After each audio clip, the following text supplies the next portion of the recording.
Cold war তো চলছে ভারত এবং বর্তমান অন্তর্বর্তী সরকারের মধ্যে। আর এই কোল্ড ওয়ারের মধ্যে অন্তর্বর্তী সরকারের বেশ কিছু গুরুত্বপূর্ণ সিদ্ধান্ত যা ভারতের ঘুম হারাম করার মতন অবস্থা হয়ে গেছে। এখন পর্যন্ত বাংলাদেশ নিয়ে নানান গুজব, মিথ্যা প্রোপাগান্ডা, পাশাপাশি বাংলাদেশকে হেয় করে একের পর এক বক্তব্য ভারতের বিজেপির বিভিন্ন নেতামন্ত্রীরা এখনও দিয়ে যাচ্ছেন। এই যখন অবস্থা, তখন বাংলাদেশ আপনার লাইন বিতেই হাঁটল। 1971 থেকে 2024 কত বছর হয়? 53 বছর পর যেই ঘটনা ঘটেছে বাংলাদেশ এবং পাকিস্তানের মধ্যে, এতে ভারতের দেখা দিয়েছে কপালে চিন্তার ভাঁজ। দর্শক, 1971 সালের পর এই প্রথমবারের মতন পাকিস্তানের করাচি বন্দর থেকে একটি জাহাজ সরাসরি চট্টগ্রাম বন্দরে এসেছে। আর এতে টেনশন দেখা দিয়েছে ভারতের। প্রেক্ষাপটটা কি, কেন ভারত টেনশন করছে? মেইন কারণ হচ্ছে 53 বছর যাবৎ দেশ স্বাধীনের পর পাকিস্তানের সাথে জাহাজ যুগে সম্ভবত আমাদের এরকম কোনো রকম বড় ডিল হয় নাই। গত বুধবার 13ই নভেম্বর পাকিস্তান হাই কমিশন বলছে যে 1971 সালের স্বাধীনতা যুদ্ধের পর প্রথমবারের মতন কোনো পণ্যবাহী জাহাজ পাকিস্তান থেকে বাংলাদেশে এসেছে। ভারতীয় সংবাদ মাধ্যম দ্য টেলিগ্রাফের আপনার প্রকাশিত এক প্রতিবেদন বলছে, ভারতের পূর্ব ও পশ্চিমাঞ্চলীয় প্রতিবেশীদের মধ্যে এই ধরনের সরাসরি সামুদ্রিক সংযোগের ফলে বাংলাদেশের দক্ষিণ পূর্ব উপকূলের কাছাকাছি ভারতের উত্তর পূর্বাঞ্চলীয় রাজ্যগুলোতে অস্থিতিশীলতা সৃষ্টির সম্ভাবনা রয়েছে। আপনার করাচির ওই জাহাজটি 300টিরও বেশি কন্টেইনার নিয়ে চট্টগ্রাম বন্দরে নোঙর করে। এ সময় বাংলাদেশে পাকিস্তানি হাই কমিশনার সৈয়দ আহমেদ মারুফ উপস্থিত ছিলেন। তিনি বলছেন, এটি দ্বিপাক্ষিক বাণিজ্যে একটি প্রধান পদক্ষেপ।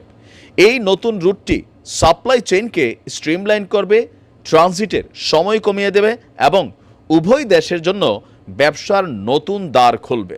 আমরাও মনে করি যে দেখেন, পৃথিবীতে এক দেশ আরেক দেশের বিরুদ্ধে কত বড় শত্রুতা প্রকাশ করেছে অনেক ইতিহাস আছে, কিন্তু আজকের এই পরিবর্তিত বিশ্ব ব্যবস্থায়, গ্লোবালাইজেশনের যুগে ব্যবসা বাণিজ্যে এক দেশ অন্য দেশের উপর নির্ভরশীল।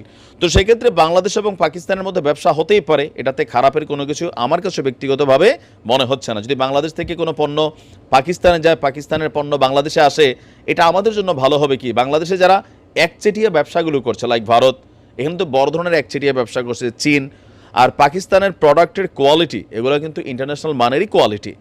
তো সেই কারণে পাকিস্তান থেকে যদি বাংলাদেশে পণ্য আসে, বাংলাদেশ থেকে পণ্য যায়, আমাদের জন্য যেমন উপকার, পাকিস্তানের জন্য উপকার, কম্পিটিশনমূলক একটা বাজার তৈরি হবে। কিন্তু ভারতের টেনশন হচ্ছে এই কন্টেনারে করে আসলে কি আসতে পারে, যেটা তাদের জন্য হুমকি স্বরূপ মনে করা হচ্ছে।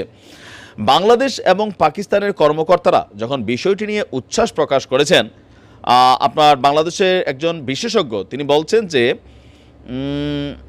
আচ্ছা, এখানে বেশ কয়েকটা বক্তব্য আছে, তো উদ্বেগ প্রকাশ করা বক্তব্যগুলি আমি দিচ্ছি।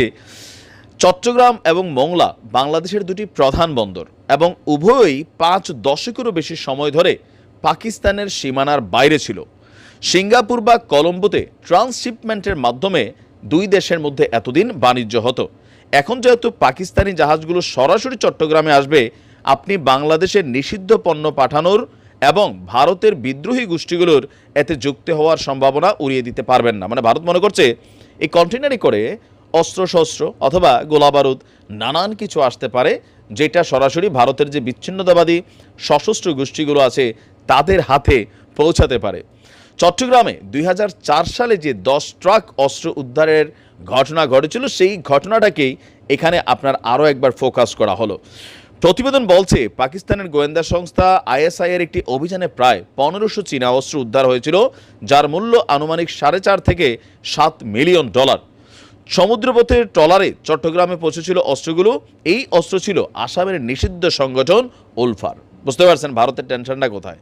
এর আগে বিএনপি সরকার আমলে যে 10 ট্রাক অস্ত্র ধরা খাইছিল, ওই তথ্যটা আবারও আলোচনায় আসছে। ভারতীয় নিরাপত্তার সূত্রগুলো বলছে, গত বছর ভারত মোংলা বন্দরের একটি টার্মিনালের অপারেটিং অধিকার সুরক্ষিত করে চীনের বিরুদ্ধে কৌশলগত জয়লাভ করেছিল, কিন্তু এখন পাকিস্তান চট্টগ্রাম বন্দরে প্রবেশাধিকারের সুযোগ পেয়েছে। দুটি বন্দরের সমুদ্রপথে এখন পাকিস্তানি জাহাজ চলাচলের অনুমতি আপনার দেবে। এই বিষয়টি অবশ্যই ভারতের ভূ রাজনীতিতে প্রভাব ফেলবে, কারণ মিয়ানমারও চট্টগ্রামের খুব কাছাকাছি। মিয়ানমার সীমান্তে উত্তেজনা চলছে। এই অবস্থায় মিয়ানমার থেকে বাংলাদেশে অনুপ্রবেশ এবং মাদক ব্যবসা নিয়েও ভারতের নিরাপত্তা সংস্থায় যথেষ্ট উদ্বেগ রয়েছে। তারা বলছে করাচি থেকে মালবাহী জাহাজটির বাংলাদেশে ঢোকা নিয়ে তাদের কাছে কোনো বিস্তারিত তথ্য নেই, তো তোমাদের সাথে কেন তথ্য থাকবে? শেখ হাসিনার সরকারের সঙ্গে ঘনিষ্ঠভাবে কাজ করে একটি সূত্র বলছে প্রথমে কিছু 40 ফুটের কন্টেইনার নামানো হয়। এগুলোর চারপাশে নিরাপত্তা বলয় তৈরি করার জন্য স্থানীয় পুলিশকে বলা হয়। বাংলাদেশে নিষিদ্ধ জিনিসপত্র প্রবেশের সম্ভাবনা এখন উড়িয়ে দেওয়া যাচ্ছে না। তো এখন আপনার পাকিস্তানের সঙ্গে বাংলাদেশের সরাসরি সামুদ্রিক যোগাযোগ চালুর যেই রুটটা আছে সেটার বিষয়ে ডক্টর মোহাম্মদ ইউনূসের নেতৃত্বাধীন অন্তর্বর্তী সরকারের সঙ্গে পাকিস্তানের সম্পর্ক যেমন একদিকে মসৃণ হতে যাচ্ছে, অপরদিকে ভারত এটাকে নিজেদের জন্য টেনশন ফিল করতেছে। ভারতীয় পর্যবেক্ষকরা বলছেন এই মুহূর্তে অন্তর্বর্তী সরকারের যে অগ্রাধিকার, একটা মনে হচ্ছে যে ভারত থেকে নিজেদেরকে সরিয়ে রাখা এবং পাকিস্তানের আরও বেশি কাছাকাছি হওয়া। তো যদি এটাই হয়, ভারত বিভিন্ন ধরনের ব্যবস্থা বাংলাদেশের সাথে তারা নিবে তাদের নিরাপত্তার খাতিরে। এখন আসলে এটা একটা নানান টেনশনের বিষয়। ভারতের টেনশনও ঠিক আছে, কিন্তু আমরা তো আমাদের জায়গায় ঠিক আছে, আমরা ব্যবসা বাণিজ্য করব। তবে হ্যাঁ, আমাদের দেশের মাটি ব্যবহার করে বহির্বিশ্বের কোনো টিম সংগঠন অথবা ভারতের মাটিতে কোনো মেশিনারিজ যাবে সেটা আমরাও চাই না, কারণ আমাদের 3 দিকে কিন্তু ভারতই, এটাও বাস্তবতা। যাই হোক, ব্যবসা বাণিজ্য প্রসার হোক, আরও সুদূর প্রসারী হোক, আমরা জাস্ট হচ্ছে আমাদের নিরাপত্তা সিস্টেমটাকে আপডেট করতে পারলেই চলে। এটা নিয়ে ভারতের তেমন কোনো টেনশন হওয়ার বিষয় না। ভালো থাকুন।